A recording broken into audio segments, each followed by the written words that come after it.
11장 1절에서 13절 말씀 함께 읽었습니다. 다윗이 범죄하는 장면이죠. 너무나 우리가 잘 아는 말씀입니다. 그런데 우리가 항상 넘어지는, 동일하게 다윗처럼 넘어지는 장면입니다. 죄라고 하는 것은요, 안다고 해서 내가 이기는 게 아니고요, 우리가 말씀을 지식적으로 안다고 해서 내가 그 죄의 문제를 해결할 수 있는 게 아님을 우리가 다시 한번 생각해야 할 것입니다. 그래서 죄는 우리가 타협하지 않아야 됩니다. 타협하지 않고 죽기까지 죄와 싸워야 하는 것이죠. 그래야만 우리가 죄를 이길 수 있는 것이지, 이 말씀을 잘 안다고 또 내가 그것에 대해서, 이 죄에 대해서 내가 잘 안다고 해서 이길 수 있는 것이 아님을 알 수가 있습니다. 오늘 말씀에 보면 다윗이 이제 권력의 정점에 올라갔어요. 권력의 정점에 올라갔을 때에 이제 그가 어떻게 무너지는지를 보여주는 대목입니다.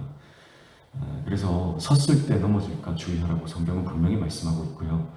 우리가 뭔가를 이루고 또 내 꿈이 성취가 되고 내가 뭔가를 많이 내 손에 쥐게 되었을 때, 그때 사실은 악한 영의 공격이 더 강력한 겁니다. 그래서 교회가 부흥을 이루고 교회가 많은 어떤 그 업적들을 남기고 가시적인 성과들이 있을 때, 그때 또 교회가 쪼개지고 분열될 수 있는 그런 공격들이 많은 겁니다.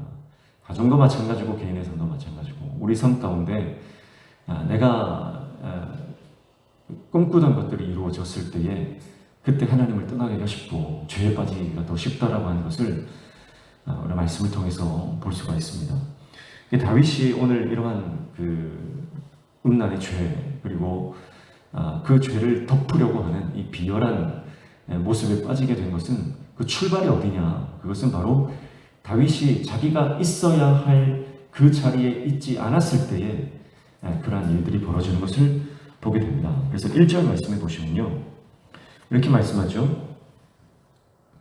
그 해가 돌아와 왕들이 출전할 때가 되매 다윗이 요압과 그에게 있는 그의 부하들과 온 이스라엘 군대를 보내니 그들이 암몬 자손을 멸하고 랍바를 에워쌌고 다윗은 예루살렘에 그대로 있더라. 이렇게 말씀하고 있습니다. 잠시 중단되었던 암몬과의 전쟁이 재가됩니다.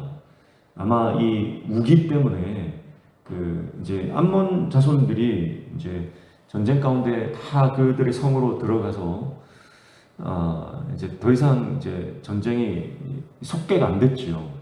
아마 그리고 그 이후에 우기가 시작된 것 같습니다. 그래서 이제 그 우기가 끝날 때까지 전쟁이 잠깐 휴전을 했었고요. 이제 이 전쟁이 다시 재개가 되는 상황입니다. 그런데 이 전쟁은요, 왕들이 출전하는 전쟁이다. 분명히 성경이 그렇게 말하고 있어요. 그러니까 다윗이 이 전쟁에 참전했어야 하는 전쟁이라는 것이죠. 그런데 다윗은 뭐라고 합니까? 다윗은 예루살렘에 그대로 있더라. 그렇게 말씀하고 있는 것을 볼 수가 있어요. 그러니까 다윗이 지금 있어야 할 곳에 있지 않고 적당히 그 군대를 보내서 뭐 이기겠지, 당연히 이길 것이다, 그렇게 생각하고 다윗이 영적으로 지금 해이해져 있고 또 게으름을 부리고 있는 것을 보게 되는 것입니다. 죄의 시작은요, 내가 하나님께서 원하시는 자리에 있지 않고 그것을 이탈했을 때에, 그때의 죄의 역사가 강력하게 우리를 공격하는 것입니다. 하나님께서 원하시는 그 자리에, 하나님께서 기뻐하시는 그 자리에 있어도 우리가 하나님 뜻대로 서는 것이 쉬운 일이 아닐진데, 하나님께서 원하시는 자리를 떠나서 내가 원하는 자리에 있고 편한 자리에 있고, 지금 다른 모든 백성들은, 군사들은 나가서 전쟁하는 그 고생하는 자리에 있는데 자기는 권력의 최정점에 있다고 편하고 안락한 그 자리를 누리고 있다라고 하는 것, 그것이 결국은 죄를 짓는 죄의 시작, 발단이 되었다라고 하는 것을 우리는 기억해야 할 것입니다. 그래서 하나님께서 지금 나에게 어떤 자리에서 무엇을 감당하고 섬기기를 원하시는지, 그리고 내가 지금 어떤 사역을, 사명을 감당해야 하는지를 늘 하나님 앞에서 묻고 하나님 앞에서 우리가 살아가야 합니다. 오늘 말씀에 보면 다윗이 묻고 또 묻고 하나님께 여쭈었던 그 믿음의 행위가 지금 등장하지 않는 거예요. 그러니까 영적으로 다윗이 이 권력의 정점에 이르렀을 때에 얼마나 영적으로 무뎌지고 해이해졌는지를 말씀을 통해서 우리가 볼 수가 있는 것이죠. 돈이 많으면 하나님 찾지 않습니다. 내가 큰 힘이 있으면요, 하나님 찾지 않는데 그게 사람이에요. 그래서 자리가 사람을 만든다고 하죠. 결국은 내 안에 있는 어떤 그 죄의 본성과 연약한 부분들이 있는데 그것이 증폭되고 그것이 강화되어지는 그런 자리가 있다는 거예요. 그래서 여러분, 믿음이 강화되고 증폭되는 자리가 있는 반면에 나의 연약함들이 강화되는 자리가 있어요. 그래서 우리가 그 자리를 잘 찾아가야 됩니다. 그래서 믿음이라고 하는 것은 결국은 내가 어디에 있어야 되는지를 알고 겸손히 그 자리로 나아가는 것이 믿음의 모습이라고 하는 거죠. 저도 그런 생각이 들어요. 내가 만약에 목사가 안 됐으면 내 믿음이 바닥이지 않을까. 내가 목사가 되지 않았으면 저는 절대 이렇게 새벽에 나와서 새벽 기도할 사람이 아니다. 저는 그런 생각을 하거든요.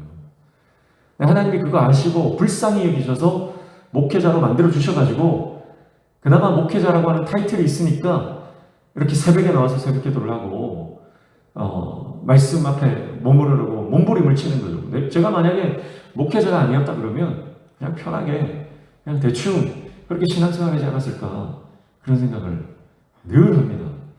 여러분, 우리가 이만큼 하나님 은혜를 누리고 믿음 생활하는 것, 그거 하나님 은혜잖아요. 우리가 지금 이 새벽마다 나와서 새벽 제단을 쌓는 것, 여러분, 우리가 이 새벽 제단을 쌓지 않으면, 은혜의 자리에 머물지 않으면 우리도 언젠가 무너질 수밖에 없고 하나님 떠날 수밖에 없는 연약한 사람이라고 하는 것을 하나님 앞에 인정하고 날마다 하나님 은혜 붙들 수 있는 저 여러분 되시기를 축복합니다. 그래서 코로나 때문에 얼마나 많은 성도들이 실종이 됐습니까? 그렇죠. 한국 교회의 20%가 실종이 됐다 그래요. 사라졌다 그래요. 교인들이. 왜 그랬습니까? 결국은 현장 예배, 믿음의 자리, 예배의 자리, 은혜의 자리, 기도의 자리를 한 주, 두 주, 아니 몇 달씩, 아니 2년씩 이렇게 빠지다 보니까 결국은 믿음이 사라져 버리는 거죠. 그래서 스스로 나는 믿음이 좋다, 나는 믿음이 있다, 내 믿음은 강하다, 그렇게 생각을 해도요, 그 믿음 사실은 얼마 가지 못한다고요. 조금만 어려움이 오면 쉽게 넘어지고요, 조금만 상처 입는 그런 일들이 있으면 금방 교회를 떠나버리고요, 내 안에 조금만 불편한 그런 마음들이 있으면 금방 하나님의 은혜 자리를 벗어나 버리는 것이, 그것이 우리의 연약한 모습입니다. 그래서 오늘 저와 여러분이 하나님께서 우리를 부르시는 그 자리, 믿음이 발생되어지고 강화되어지고 하나님께서 나에게 은혜를 주시는 기도와 말씀의 그 자리에 머물 수 있는 저와 여러분 되시기를 축복합니다. 다윗이 예루살렘에 나갔을 때에 그의 눈에 들어온 것이 바로 밧세바입니다. 2절 말씀해 보니까 저녁때에 다윗이 그의 침상에서 일어나 왕궁 옥상에서 거닐다가 그곳에서 보니 한 여인이 목욕을 하는데 심히 아름다워 보이는지라, 그렇게 말씀하고 있습니다. 여러분, 저녁 때 침상에서 일어났다는 거예요. 잠이 안 왔다는 거죠. 여러분, 다윗이 지금 불안한 겁니다. 왜 불안합니까? 그러니까 아는 거예요. 무의식적으로 있는지 아니면 의식적으로든지 지금 부하들은 다 전쟁터에 나가서 고생하고 있는데 자기는 편하게 침상에 누워 있으니까 잠이 올 리가 있겠습니까? 그나마 여러분, 다윗에게 남아있는 그 양심이고요, 다윗 안에 있는 선한 마음들이 작동을 했을 겁니다. 그러면 다윗이 해야 되는 일은 뭐죠? 저녁 때 일어나서 기도를 한다든지, 아니면 다음날 내가 전쟁터로 나가야 되겠다, 내가 내 부하들과 함께 이 싸움에 임해야 되겠다 하면서 다음날 나갈 채비를 한다든지, 다윗이 해야 되는 것은 명확한 겁니다. 그런데 다윗은요, 그냥 왕궁 옥상을 거니는 겁니다. 여러분, 우리가 인생을 살면서 하나님께서 우리 양심에 말씀하실 때가 있고요. 그래서 하나님께서 주시는 이 부담감, 영적인 부담감이 있을 때가 있어요. 그때 우리가 잠이 오지 않고요. 일이 손에 잡히지 않을 때가 있습니다. 그때 우리는 하나님 앞에 엎드려 기도해야 할 줄로 믿습니다. 그러면 하나님께서 나에게 어떤 선택을 하고 어떤 결정을 하고 어디로 나아가야 할지를 하나님께서 우리에게 말씀해 주시는 줄로 믿습니다. 근데 다윗은요, 그냥 왕궁 옥상을 거닙니다. 하나님의 말씀을 묵상하지도 하나님께 기도하지도 자기의 모습을 돌아보지도 않았습니다. 그리고 눈이 가는 대로, 발길이 이끄는 대로 그렇게 가다가 결국 그가 도착한 종착역은 바로 죄가 있는 곳이었습니다. 정처 없이, 말씀 없이, 묵상 없이, 기도 없이 그렇게 한량처럼 그렇게 우리 인생을 보내면 결국 우리가 닿는 종착역은 죄다라고 하는 것, 우리 이것을 기억해야 할 것입니다. 왜 하필이면 옥상에 보이는 곳에서 이 밧세바가 목욕을 하고 있었느냐? 아마 이 밧세바의 작전이 아니냐? 그런 얘기를 하시는 분도 있고요. 어쨌든 다윗과 이 밧세바가 이 만남을 이루게 되죠. 그리고 다윗이 그녀를 범하게 됩니다. 그런데 중요한 것은요, 그가 너무나 다윗의 충신인 우리아의 아내라고 하는 것을 알면서도 그녀를 범했다라고 하는 거죠. 그래서 죄라고 하는 것은요, 타협하기 시작하면 정말 우리가 인간적으로, 정말 도덕적으로, 정말 기본적으로, 양심적으로 도무지 할 수 없는 그런 큰 죄까지 이 죄가 번져가는 것을 보게 되는 것입니다. 처음부터 사람 죽이는 사람 없어요. 처음부터 사기치고, 처음부터 가정을 파괴하고 그런 강력 범죄를 일으키는 사람이 어디 있겠습니까? 처음에는 사소한 거짓말, 처음에는 사소한 작은 그 범죄로부터 시작하는 겁니다. 그러나 그것이 한 번, 두 번 반복되다 보면 결국은 강력한 범죄를 저지르는 강력 사범이 되는 것이죠. 우리가 죄를 대할 때도 마찬가지예요.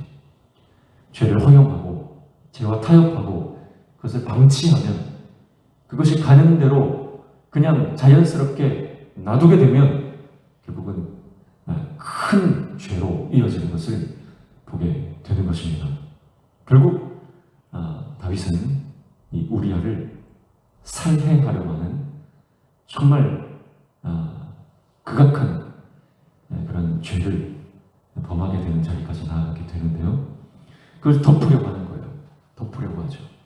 오늘 말씀에는 어떻게든 우리아를 다시 불러가지고 이 밧세바가 임신한 것을 덮으려고 합니다. 그것을 감추려고 하지만 여의치가 않아요.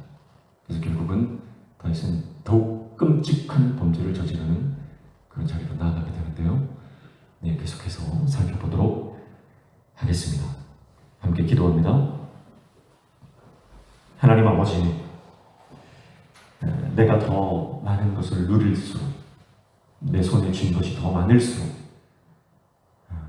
권력의 정점에 이르렀을 때의 다윗이 무너진 것을 기억하면서 우리도 하나님 은혜의 자리에 머물지 않으면 속절없이 무너질 수밖에 없는 연약한 존재임을 알고 하나님의 은혜의 자리, 말씀의 자리, 기도의 자리에 늘 머무르는 하나님의 종 되게 도와 주시옵소서. 죄와는 타협하지 않고 은폐하지 않고 죄와는 죽기까지 싸우며 죄가 있을 때는 솔직히 하나님 앞에 회개하며 엎드려 용서를 구하는 하나님의 종들이 될 수 있도록 우리 가운데 은혜를 허락하여 주시옵소서. 오늘도 간구하며 기도하는 모든 제목들 들어 응답하여 주시고 우리 삶에 맡겨진 문제들이 열려지는 영통의 은혜를 이 아침에도 허락하여 주시옵소서. 예수님의 이름으로 기도하옵나이다.